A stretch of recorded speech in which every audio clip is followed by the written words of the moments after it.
ሚኒስትር ጉዳያት ወፃኢ አሜሪካ ናብ ትግራይ አጠንቂቀሎ እቲ ሚኒስትሪ ኣብ ዘርግሖ ሓድሽ መግለጺ ምዕባለታት ኣብ ትግራይን ሓደገኛታት ዝበለን ከባቢታት ኢትዮጵያን ህጹጽ መግለጺ ዘርጊሕሎም ሃገራዊ ቦርድ መረጻ ኢትዮጵያ ናይ መረጻ ካርድኻ እንተዚ ኣኪብካ ደሞዝኻ ይቁረጽ ዝብል ኣዘራራቢ ሓበሬታ መስረት ብምግባር መግለጺ ሂበሎም ኣብ ኢትዮጵያ ኣብ ዝሕዝዋን ምድላዋት መረጻ ብስፍሓት ዝካየድ ዘለዎ ኮይኖም ብፍላይ ምዝገባ መረጽቲ ኣብ ዝካየደሉ ዘሎ እዋን ኣብ ልዕሊ ሰራሕተኛታት መንግስቲ ጥንኩራት ጸጥታት ይወጽሑ ከም ዘለዉ እናተገልጸ ዘሎም ሒዝና ኣለና ቀዳማይ ሚኒስትር ኢትዮጵያ አብይ አህመድ ካብ ክልል አምሓራ ዘይተገመተ ምዕባለ አጋጢሞሎም እቲ ቀዳማይ ሚኒስትር ናብ ስልጣን ካብ ዝመጽም 8 ዓመት ዝኽሩ ኣብ ዘካይደሉ ዘለዋን ኣብ ክልል አምሓራ ዘይተሓሰበ ማዕበላዊ ምዕባለ ተሰሚዖሎም ካብ ሱዳን ሰበር ዜና ተሰሚዖሎ ሱዳን ንጀነራል ያሲር አልዓታ ኢታማዦር ሹም ሓይልታት ምክልኻል ተሃገር ኮይኑ ተሸይሞሎም ዋጋ ነዳዲ ጻዕዳ ናፍጣ ኣብ ኢትዮጵያ ተገይረሎም ዋጋ ነዳዲ ጻዕዳ ናፍጣ ወሰኽ ምግባር ድማ እቲ ኣብቲ ሃገር አጋጢም ዘሎ ከቤት ሕጽረት ነዳዲ ናብ ዝለዓለ ቅሉላዊ ከሳጥሖ ከም ዝኽእል ዝስጋዕ ዘሎም ብዝርዝር ሒዝና ኣለና ላዕለዋይ መራሒ ኢራን ንዕጡቃት ሓይልታት ዝኾነ ይኹን መጥቃዕታት ጸላኢ ክዳለው ኣዚዘሎም ካብ ትግራይ ሆራይዘን ሰብስክራይብ ላይክ ሼር እንዳገበርኩም ዜናታትና ክትከታተሉ ንዕድመኩም ነዞም ቀንዲ ነጥብታት ብዝርዝር ክንነግረኩም ኢና ሚቱ ሚታዊትን ተኸፊሎም 30 ሚታዊት ቅናሽ ካብ ሜሪት ፕሮፐርቲስ ኣብ ማእከል ፒያሳ ፊት ንፊት አራዳ ፓርክ ጎኒ ፓርክ ፍሬንድሺፕ በዓል ሓደ መደቀስ ክፍሊ 49 ካሬ ዋጋ 5.1 ሚልዮን ብር ሙሉእ ክፍሊትን ተፈጺሞም ድማ ብ3.6 ሚልዮን ብር በዓል ክልተ መደቀስ ክፍሊ 95 ካሬ 9.9 ሚልዮን ብር ኮይኖም ሙሉእ ክፍሊትን ተፈጺሞም ብ6.9 ሚልዮን ብር ይውንንዎም በዓል 3 መደቀስ ክፍሊ 130 ካሬ 13.6 ሚልዮን ብር ሙሉእ ክፍሊትን ተፈጺሞም ድማ 9.5 ሚልዮን ብር ካብ 10 ሚታዊት ክፍሊት ጀሚሮም ገዛ ይውንኑ ብተወሳኺ ኣብ ማእከል ዕዳጋ ተክለ ሃይማኖት ዝርከቡ ሸቋጥና ወነንቲ ይኹኖም ካብ 22 ካሬ ጀሚሩ ኣብ ማእከል ዕዳጋና G+4 ሞል ስታንዳርድ ካብ 30 ሚታዊት ክፍሊት ጀሚርካ ብምኽፋል ወነንቲ ሸቋጥ ይኹኖም ነዚያደ ሓበሬታ በዚ ቁጽር ቴሌፎን ደውልና ሜሪት ኮመርሻል ሴንተር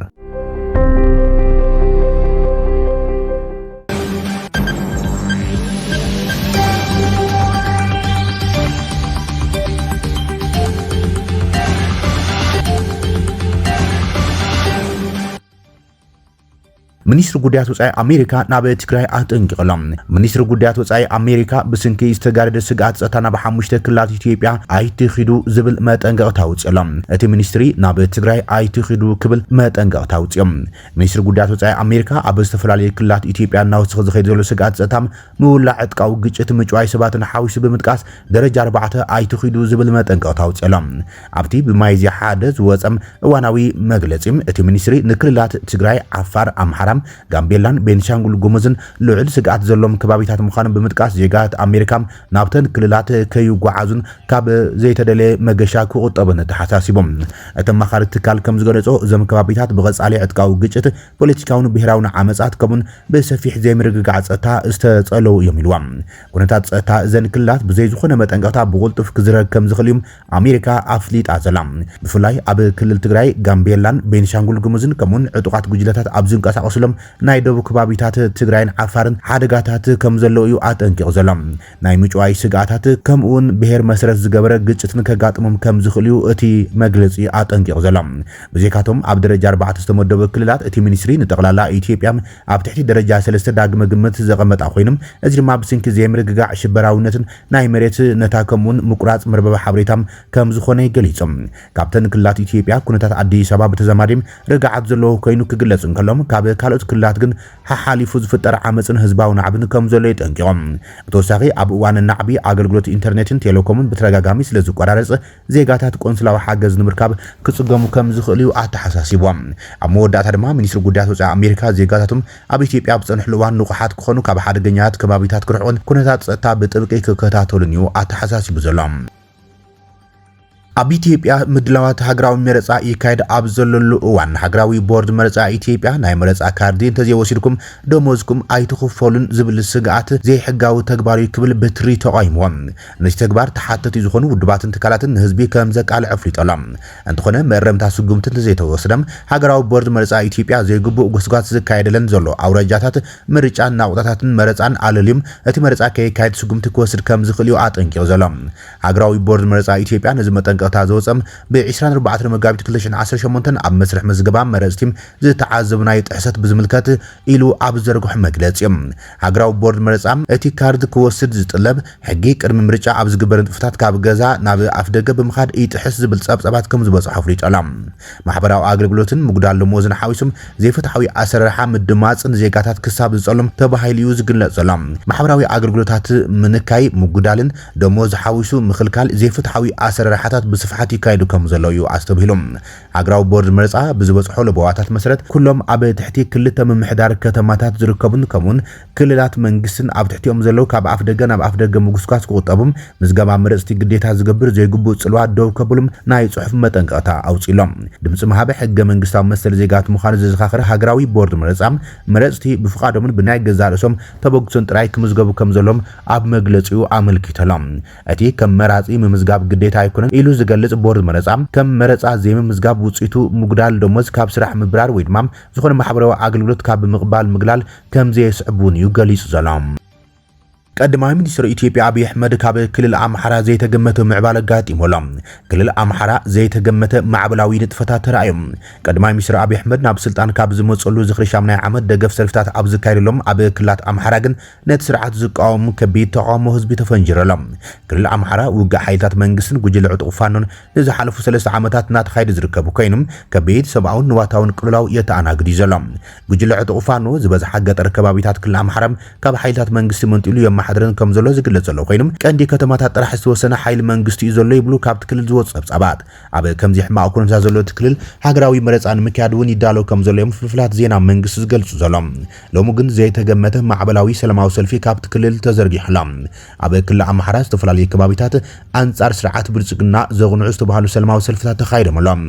ኣብ ዝተፈላለዩ ከባቢታት ክልል አምሓራ ቀተልትና ብምርጫ አይነቀጽሎምን ብዝብሉ ጭርሕታት ዝተሰነየም ሰላማዊ ሰልፊ ይካይድ ከም ዘሎን ዝተፈላለዩ ጸብጻባት ወጽየሙሎም ኣብቲ ሎሚ 24 ማይዛ 2018 ዓመት ምረት ኣብ ዝተፈላለዩ ከተማታት ትክልል ዝተኻይዱ ሰልፍታት አረጋውያን ደቂ ኣንስትዮን መንእሰያትን ህፃናትን በሓባር አንጻር ስርዓት ብልጽግና ድምጾም ኣስሚዖም ኣለዉ ተባሂሎም ኣብ ሰልፊ ዝተረኸቡ ሰልፈኛት ብዘይ ፍትሒ ሰላም የለን ብዘይ ድሕነት ልምዓት የለን ከምኡን ድምጽ ህዝቢ እንተዘይተኸቢሩ ምርጫ ትርጉም የብሉን ዝብሉ ጭርሕታት ኣስሚዖም እቲ ሎሚ 24 ማይዛ ንሻምናይ ዓመት ንቀዳማይ ሚኒስትር አብይ አህመድ ናብ ስልጣን ዝመጸሉ ኣብ ዝተፈላለዩ ከባቢታት ዝኽርታት ዝካየዱ ዘለዉ ኮይኖም ኢትዮጵያ ኣብ ዝሕዝዋን ከቢድ ፖለቲካውን ጸጥታውን ኢኮኖሚያውን ቅልውላው ኮይና ተሕልፎ ከም ዘላዮም ዝተፈላለዩ ተዓዘብቲ ዝገልጾም እቶም ኣብ ዝተፈላለዩ ከባቢታት ክልል አምሓራ ዝተኻየዱ ሰላማዊ ሰልፍታት ብኣብዝሓ ብጉጅለ ዕጡቕ ፋኖ ተደፊኦም ንነበርቲ ገጠራት ዝተኻየዱ ሰላማዊ ሰልፍታት ከም ዝኾኑ ተገሊጹ ዘሎ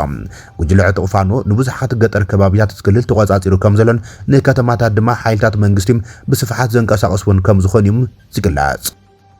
ካብ ሱዳን ድማ ሰበር ዜና ተሰሚዕሎ ጀነራል ያሲር አልዓታ ኢታማጆር ሹም ሓይልታት ምክልኻል ተሃገር ኮይኑ ተሸይሙ ሱዳን ኣባል ላዕላዊ ባይቶ ተሃገርን ተሓጋጋዚ ዋና ኣዛዝ ጀነራል ዓብድልፈታሕ አልቡርሃን ሓላፊ ስታፍ ዕጡቕ ሓይሊ ተሃገር ጀነራል ያሲር አልዓታ ከም ዝተሸመ ወተሃደራዊ ወሃብ ቃል ሎሚ ሐሙስ ንሮይተርስ ገሊጾላ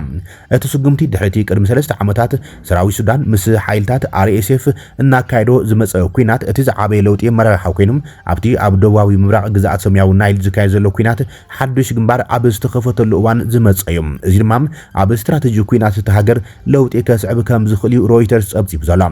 ኣብ ወተሃደራዊ ስራሕ ንልዕሊ 40 ዓመታት ዘገልገለም ጀነራል አልዓታም አንጻር ሕቡራት ኢሚሬትስ ዓረብ ተረርቲ ነቕፈታት ብምቕራብ ዝፍለጥ ኮይኖም ንRSF ትድግፈላ ብምባሉን ዝኸሳዮም ከምኡን ንሲቪላውያን ፖለቲከኛት ነቲ ንኡስ ወተሃደራዊ ጉጅለ RSF ደገፎም ከም ዝህቡ ንቶም ፖለቲከኛት ዝኸሶም ኢሚሬትስ ዓረብን እቶም ፖለቲከኛታት ተሃገርን ንRSF ከም ዘድግፉኦም ዝኽሕድዎም ጀነራል አልዓታ ካብ ሞያዊ ወተሃደራዊ ኣመራርሓ ቡጻዩ ዑስማን አልሑሴን ናይ ሓላፊ ስታፍ ሹመት ዝወሰደ ኮይኖም እዚ ድማ ውሕድ ፖለቲካዊ ተራግን ድማ ኣብ ወተሃደር ዝለዓለ ቁጽጽር ንክህልዎ ዝገብር እዩ ተባሂሉ ኣብ ወርሒ መጋቢት ካልኣይ ወሰኽ ዋጋ ነዳዲ ኣብ ኢትዮጵያ ተገይረሎ ጻዕዳ ናፍጣ ድማ ናብ 163 ብር እናተሸጠዮም ብምኽንያት ኩናት ኢራን ዓለምለኻዊ ወሰኽ ዋጋ ነዳዲ ምውስኹ ሲዒሙ ኣብ ኢትዮጵያ ዋጋ ችርቻሮ ናፍጣ ነዳድን ክሳብ 27 ብር ወሲኽሎም ብመሰረት ሚኒስትሪ ንግድን ዞባዊ ምትሕጋዝን ዝሓለፈ ረቡዕ 23 መጋቢት 2018 ዘውፅኦ ሓዱሽ ዋጋ ጻዕዳ ናፍጣ 163 ብርን 68 ሳንቲምን ይሽየጠሎም ሕዚ ዋጋ ነዳዲ ድማ 142 2.41 ሳንቲም 142 ብርን 41 ሳንቲም እናተሸጠ ኣብቲ ዝሓለፈ ረቡዕ ተግባራዊ ዝኾነ ወሰኺ ዋጋም ኣብ ወርሒ መጋቢት ጥራይ ካልኣይ ግዜ እዩ ወሰኺ ተገይሩ ዘሎ ኣብ መጀመርያ ወርሒ ዋጋ ችርቻሮ ነዳዲ ክሳብ 17 ብር ወሲኽሎም ኣብቲ እዋን ቤንዚን ብ3 ብር ምስ ተወሰኸ ከባቢ 123 ብር ይሽየጥ ነይሮም 10 ብር ወሰኽ ዝነበሮ ጻዕዳ ነፍጣም ንኣሳስ 38 ጥራሕ ብ139 ብር እናተሸጠም ሕዚ ናብ 142.41 ሳንቲም ክብል ተገይረሎም ሚኒስትሪ ንግድን ዞባዊ ምትእሳርን ኣብ ኩባንያታት ነዳዲ ኣብ ጽሓፈ ደብዳቤ እቲ ሓድሽ ወሰኽ ዋጋ ኣብ ዓለማዊ ዋጋ ነዳዲ ዝተመርኮሰ ምዃኑ ገሊጾም እቲ ሕዚ ዝረአ ዘሎ ወሰኽ ሚኒስትሪ ዶክተር ካሳሁን ጎፌም ብስንኪ ምዕጻብ መጻብ ሆርሙዝ ምስ ኢትዮጵያ ውዕል ዝተፈራረመ ሃገራት ማእከላይ ምብራቕ ልዕሊ 180,000 ሜትሪክ ቶን ነዳዲ ክዕድግን ክበጽሕን ዝጸንሐ ነዳዲ ከቕርባ ከምዘይከኣላ ድሕሪ ምግላጹ ሓደ መዓልቲ እዮም ዶክተር ካሳሁን መንግስቲ ብቐረብ ነዳዲ ንምምሽሻው ብስፖት ማርኬት ኣቢሉ ብዝለዓለ ዋጋ ነዳዲ ይዕድግን የብጽሕን ከም ዘሎ ይገሊጾም ብመሰረት እቲ ሚኒስተር ኣብ ስፖት ማርኬት ዝዕደግ ነዳዲ ምስቲ ንቡር ዋጋ ክነጻጽር እንከሎም ብ3 ዕጽፊ ዝወሰኸ እዩ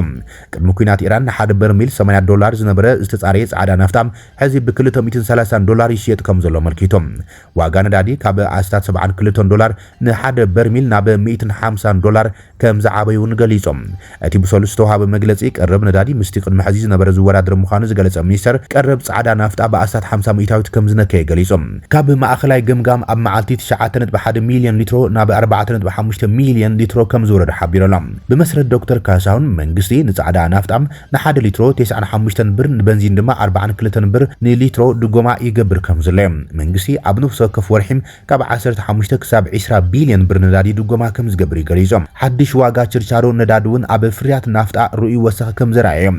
ዝለዓለ ወሰኽ 27 ብር ዝረኣየ ከበቲ ጸሊም ናፍጣ ናብ 160 ብር 68 ሳንቲም ወሲኽሎም ፍኹስ ዝበለ ጸሊም ናፍጣ እውን ካብ ከባቢ 137 ብር ናብ 163 ብር ነጥቢ 98 ሳንቲም ወሲኽሎም ጻዕዳ ናፍጣ ብ23 ብር ነዳዲ ድማ ብ10 ብር ክወስኽ ተገይረሎም ነዳዲ ብከባቢ 5 ብር ወሲኹም ናብ 151 ብር በፂሕሎም ነዳዲ ጀት ብ150 ብር ክሽየጥ ተወሲነሎም ኣብ መንጎ ኣሜሪካን እስራኤልን ኣብ ልዕሊ ኢራን ንሓደ ወርሒ ዝጸንሐ ኩናት ኣብ ዓለማዊ ቀረብ ነዳዲ ርኡይ ምዝንባዕ ወሰኺ ዋጋታትን ኣስዒበሎም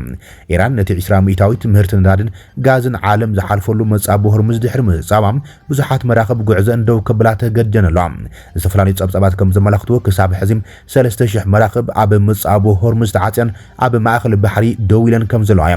በቲ መጻብ ዝውሕዝ ነዳዲ ተጠቀምቲ ዝኾነ ሃገራት ኤሽያም ካብ ምንካይ መዓልታት ስራሕ ክሳብ ምዕጻው ተካላት ዝበጽሕ ስጉምታት ወሲደን ኣብ ኢትዮጵያውን ገለ መንግስታውያን ትካላት ሰራሕተኛታትን ዓመታዊ ዕረፍቲ ክወስዱም የፍቅዳየን ዘሎ መንግስቲ ኣየኖት ተሽከርከርቲ ንነዳዲ ቀዳምነት ክወሃቦም ከም ዘለውን መምርሒ ኣውፅኡ ዘሎ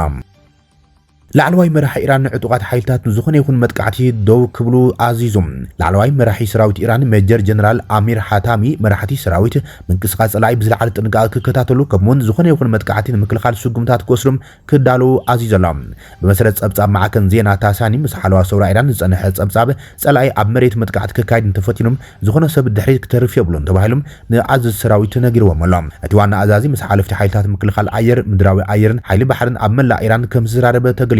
ሰራዊት ኢራን ነቲ ናይ ጸላኢ ዕጡቕ ተግባራት ንምግጣም ንምጥቃዕን ነብሱ ንምክልኻል ብሙሉእነት ድልው ክኸውን የተሓሳሲቦም ደበና ኩናት ካብ ሃገርና ክለዓል ኣለዎ ድሕነት ኩሉ ክረጋገጽ ኣለዎ ምኽንያቱ ዋላ ሓደ ቦታ ውሕስ እንደኾነ ህዝብና ውሕስነት ዘይብሉ ክኸውን ኣይክልን ኢሎም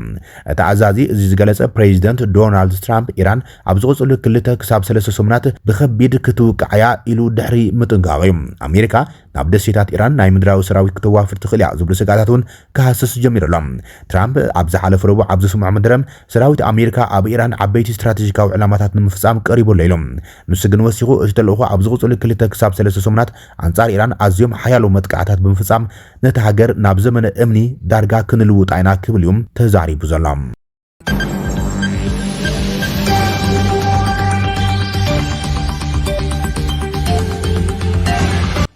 ክብራትን ፍትዋትን ተኸታተልቲ ዜናታትና ንይስዓ ዝብልናይ መሓደሽቲ ምዕባለታትን እዋናዊ ዜናታትን ኣብዛዚምና ኣለና ንምክትታለኹም ነመስግን ሰላም